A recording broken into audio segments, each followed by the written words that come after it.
दोस्तों, दिल्ली के जंतर मंतर से आई एक तस्वीर ने पूरे देश की राजनीति को फिर से गरमा दिया है। यही तो मांग रहे हैं कि अच्छी परीक्षा व्यवस्था होनी चाहिए। उस पे ध्यान देने की बजाय सरकार का पूरा फोकस इस चीज पे है कि इनके आंदोलन को कैसे फेल किया जाए। 21 दिनों से भूख हड़ताल पर बैठे सोनम वांगचुक को दिल्ली पुलिस ने धरनास्थल से हटाया, अस्पताल ले जाया गया और इसके बाद जो हुआ उसने इस आंदोलन को एक नए राजनीतिक मोड़ पर पहुंचा दिया है।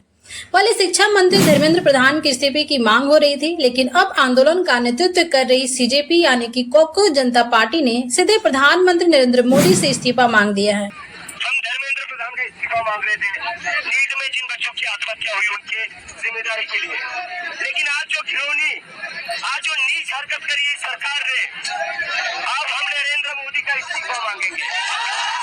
सोशल मीडिया पर हैशटैग मोदी मस्ट रिजाइन का नारा दिया गया, लेकिन सवाल यह है कि क्या यह केवल एक राजनीतिक नारा है? क्या सोनम वांगचुक को हटाना लोकतंत्र की रक्षा के लिए जरूरी कदम था या फिर विरोध की आवाज दबाने की कोशिश? और क्या प्रधानमंत्री से इस्तीफा मांगने का कोई राजनीतिक आधार बनता है? आज के इस वीडियो में हम पूरे घटनाक्रम को तथ्यों के आधार पर समझेंगे, तो वीडियो के अंत तक बने रहिएगा। दोस्तों, करीब 3 सप्ताह से सोनम वांगचुक छात्रों के साथ भूख हड़ताल पर बैठे थे। आंदोलन की मुख्य मांग थी कि देश में लगातार सामने आ रहे परीक्षा घोटालों और पेपर लीक की घटनाओं पर सख्त कार्रवाई हो और जिम्मेदारी तय की जाए।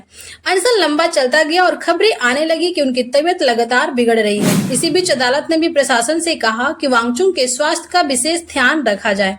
शनिवार सुबह दिल्ली पुलिस ने उन्हें धरनास्थल से हटाकर अस्पताल पहुंचा दिया। पुलिस का कहना था कि यह कदम उनकी जान बचाने और चिकित्सा सुविधा उपलब्ध कराने के लिए उठाया गया।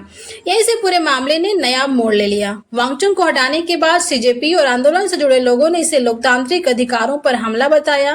पहले शिक्षा मंत्री धर्मेंद्र प्रधान के इस्तीफे की मांग उठ रही थी, क्योंकि आंदोलन का मुद्दा शिक्षा व्यवस्था और पेपर लीक से जुड़ा हुआ था। लेकिन अब पार्टी ने सोशल मीडिया पर मोदी मस्ट रिजाइन लिखकर सीधे प्रधानमंत्री नरेंद्र मोदी को निशाने पर ले लिया है। यानी अब यह आंदोलन केवल शिक्षा मंत्री तक सीमित नहीं रहा, बल्कि राष्ट्रीय राजनीति का विषय बन गया है। सीजेपी के संस्थापक अभिजीत दिपके ने आरोप लगाया कि सोनम वांगचुक को जबरन हटाया गया। उन्होंने दावा किया कि छात्रों के साथ बल प्रयोग किया गया और उन्हें भी कुछ समय तक रोका गया।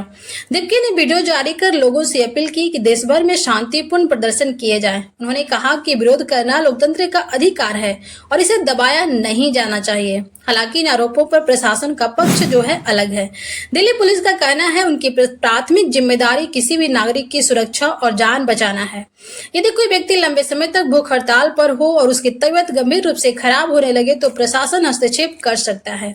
पुलिस का दावा है कि सोनम वांगचुक को इलाज के लिए अस्पताल ले जाया गया ताकि उनकी स्थिति और खराब न हो।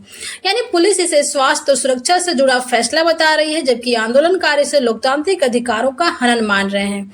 यही सबसे बड़ा राजनीतिक सवाल खड़ा होता है। लोकतंत्र में किसी भी सरकार, मंत्री या प्रधानमंत्री से इस्तीफे की मांग करना विपक्ष या किसी संगठन का संवैधानिक अधिकार है, लेकिन केवल मांग कर देना और उसका स्वीकार होना दोनों अलग अलग बातें हैं। प्रधानमंत्री का इस्तीफा राजनीतिक परिस्थितियों, संसद के विश्वास और सरकार के निर्णयों पर निर्भर करता है। इसलिए फिलहाल सीजेपी की यह मांग एक राजनीतिक अभियान के रूप में देखी जा रही है। असल में इस पूरे आंदोलन की जड़ देश में लगातार सामने आ रहे परीक्षा विवाद है। पिछले कुछ वर्षों में कई भर्ती परीक्षाओं और प्रवेश परीक्षाओं पर सवाल उठे हैं। इसी वजह से लाखों छात्रों में नाराजगी बढ़ी है। सोनम वांगचुक का कहना है कि केवल एक परीक्षा का मामला नहीं, बल्कि युवाओं के भविष्य का सवाल है। वहीं सरकार का कहना है कि पेपर लीक रोकने के लिए नए कानून बनाए गए हैं और दोषियों के खिलाफ कार्रवाई की जा रही है। यानी दोनों पक्ष अपने अपने तर्क दे रहे हैं। यदि यह आंदोलन लंबा चलता है तो इसका असर केवल शिक्षा के मुद्दे तक सीमित नहीं रहेगा। विपक्ष इसे लोकतंत्र और अभिव्यक्ति की आजादी से जोड़ने की कोशिश करेगा। वहीं सरकार अपने फैसले को कानून व्यवस्था और नागरिकों की सुरक्षा के नजरिए से ठहराएगी। ऐसे में आने वाले दिनों में यह मुद्दा संसद लेकर सोशल मीडिया तक चर्चा का केंद्र बना रह सकता है। क्या किसी अनशनकारी को उसकी बिगड़ती तबीयत के कारण अस्पताल ले जाना गलत है, या फिर बिना सहमति ऐसा करना लोकतांत्रिक अधिकारों का उल्लंघन माना जाना चाहिए? इसी सवाल पर आज देश दो अलग अलग राय में बटा हुआ दिखाई दे रहा है। फिलहाल सच यही है कि सोनम वांगचुक अस्पताल में है। सीजेपी प्रधानमंत्री नरेंद्र मोदी से इस्तीफे की मांग कर रही है। सरकार और पुलिस अपने अपने फैसले को सही बता रहे हैं, वहीं आंदोलनकारी इसे लोकतंत्र पर हमला मान रहे हैं। अब देखना होगा कि आने वाले दिनों में सरकार इस पूरे आंदोलन पर क्या रुख अपनाती है, विपक्ष इसे कितना बड़ा मुद्दा बनाता है और क्या छात्रों की मूल मांगों पर कोई ठोस फैसला निकलता है या फिर नहीं। दोस्तों, इस पूरे मामले पर आपकी क्या राय है? क्या दिल्ली पुलिस ने सही कदम उठाया या आपको लगता है कि इससे लोकतांत्रिक विरोध का अधिकार प्रभावित हुआ?